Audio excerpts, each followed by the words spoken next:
pessoal, sejam muito bem-vindos a mais um Aprendendo com a Mistral, a nossa série de vídeos que busca tirar as maiores dúvidas que existem no mundo do vinho aqui no Mistral On. E hoje a gente vai falar de um tema muito querido em conjunto com um tema muito apavorante. Pois é, chegou aquela época do ano, o Natal. E agora, gente, como a gente vai harmonizar toda essa comida de Natal com os melhores vinhos? Se você é como eu e se apavora só de pensar nesse assunto, esse vídeo é pra você. Vem comigo!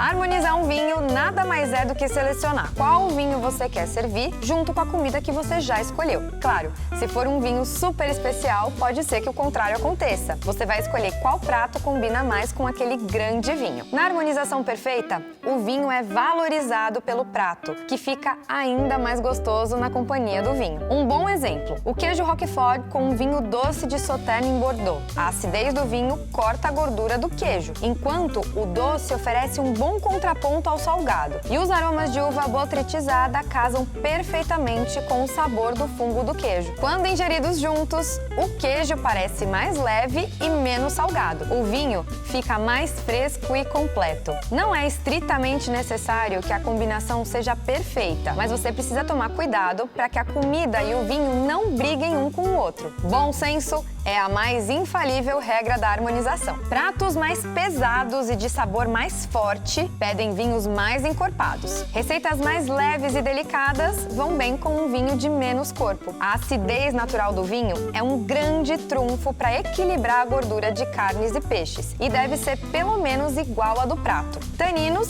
são bem úteis para cortar a gordura. Notas de frutas doces em um vinho branco ou tinto podem atenuar o salgado do prato, por exemplo. Vamos ver alguns princípios de harmonização? Princípio número 1. O corpo do vinho deve combinar com o corpo do prato. Antigamente era comum pensar que não se podia comer carne com vinho branco ou peixe com vinho tinto, né? Hoje a gente já sabe que não é bem assim. O que na verdade a gente tem que pensar é o peso do prato versus o peso do vinho. Por exemplo, se a gente for servir uma carne forte, como um cabrito, junto de um vinho branco, o sabor do vinho vai sumir. Se a gente for servir um vinho tinto super encorpado com um peixe branco grelhado, o sabor do peixe vai sumir. Então o segredo é escolher um branco encorpado para uma carne leve ou um tinto leve para um peixe de sabor mais forte. Princípio número 2. Pratos mais ácidos pedem por um vinho com boa acidez. Pratos mais doces pedem por um vinho doce. Quanto mais doce for o prato, mais doce deve ser o vinho. Se o vinho servido for menos doce que a comida, ele vai parecer muito seco. A mesma coisa para os pratos ácidos. Eles devem ser acompanhados por vinhos com boa acidez, ou então eles ficam desequilibrados. Princípio número 3. Existem características nos vinhos que cortam a gordura da comida. Os espumantes, além do gás, têm bastante acidez. Por isso, eles são usados nas festas de fim de ano. Além de cortar a gordura, eles são refrescantes e perfeitos para o verão. Normalmente, os vinhos produzidos em lugares mais frios são mais ácidos que vinhos produzidos em lugares quentes. Já os taninos são encontrados principalmente nos vinhos tintos. Dependendo da uva, da região produtora e de como o vinho é produzido, ele vai ter mais ou menos taninos. Um vinho da uva Cabernet Sauvignon é geralmente tânico. Um típico Pinot Noir geralmente tem poucos taninos. E uma dica importante: os taninos podem deixar um gosto amargo na boca caso sejam combinados com pratos como um peixe de sabor mais marcante. Princípio número 4. Existem ingredientes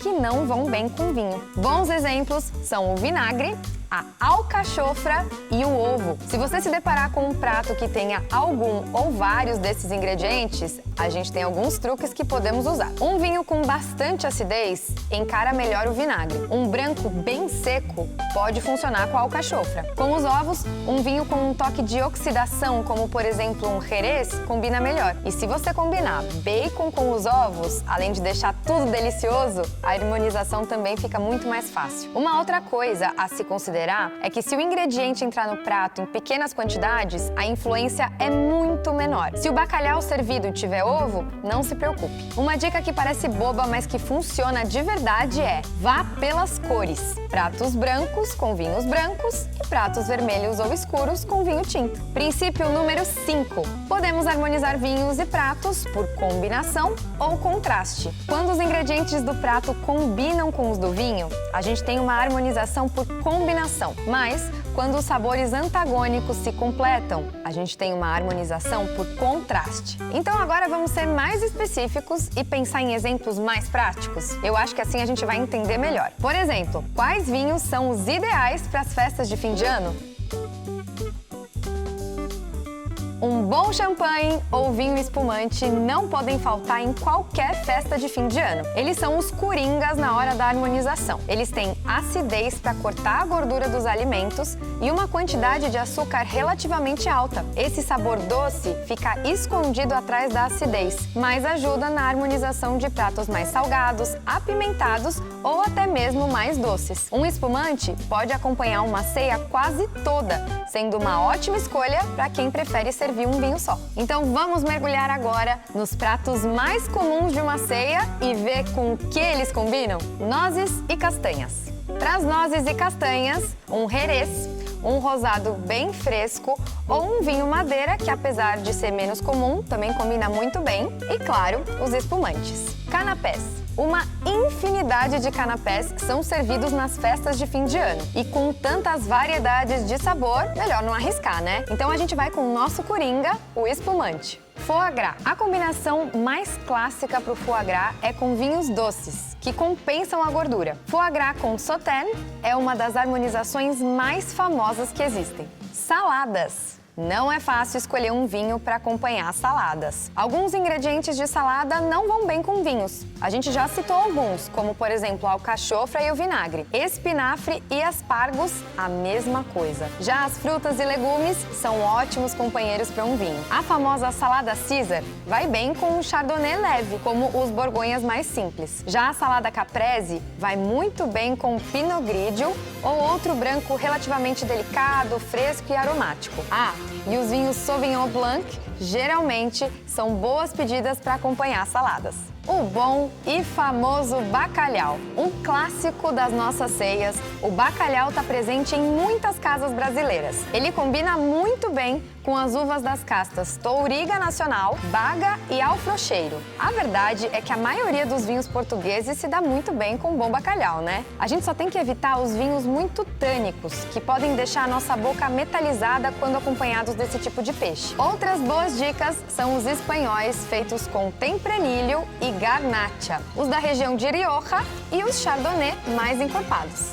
Peru ou Chester, recheados com farofa, apenas assados ou ainda decorados com frutas que trazem um toque agridoce, ficam ótimos se acompanhados por um vinho branco seco envelhecido em barricas de carvalho. Vinhos tintos como os Pinot Noir ou um Merlot mais leve também vão muito bem com esse tipo de carne macia e delicada. O Chester vai particularmente bem com os tintos leves e cheios de fruta de Beaujolais.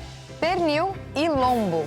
Carne de porco é tecnicamente uma carne branca com bastante gordura. O seu sabor é delicado e, ao mesmo tempo, pede uma bebida ácida para cortar esse teor elevado de lipídios. Os vinhos brancos de sabor delicado e espumantes, brancos sem envelhecimento em barrica e rosés, como os da Provence, são muito indicados. Outros vinhos que podem acompanhar esse tipo de carne são os brancos feitos com a uva Riesling e os Chardonnay em geral. Tintos leves com boa fruta e acidez também são ótimas pedidas. Bons exemplos são os Barbera do Piemonte ou Pinot Noir de clima frio. Tender, um ícone das festas de fim de ano, o tender geralmente vem acompanhado de molhos doces ou de abacaxi. E para harmonizar, um vinho tinto leve e cheio de fruta é o mais aconselhado. Bons exemplos são um Beaujolais, um Pinot Noir cheio de fruta como os do Novo Mundo, ou mesmo um tinto leve do Dão. Todos são escolhas seguras. Salpicão, outro clássico das ceias brasileiras. Vai muito bem acompanhado de um espumante brut ou de vinhos brancos leves com boa acidez. Rabanada. A rabanada é um doce tipicamente gorduroso, né? Elas vão bem com um moscato d'Asti do Piemonte ou um espumante brasileiro feito com a uva moscatel. Panetone, o doce favorito da ceia brasileira. A massa delicada e levemente doce do panetone combina muito bem com o delicioso moscato d'Asti. Alguns Riesling alemãs, frutados e delicados, também podem acompanhar com sucesso o panetone. Pronto! Agora você já pode harmonizar todos os pratos da sua ceia com sucesso. Até que não foi tão difícil, né? Só precisa prestar atenção em alguns princípios. E se você ficar com dúvida, é só voltar aqui e assistir ao nosso vídeo de novo. A gente fica por aqui e nos vemos no próximo Aprendendo com a Mistral, aqui no Mistral On. Até lá, hein? Feliz Natal e boas festas!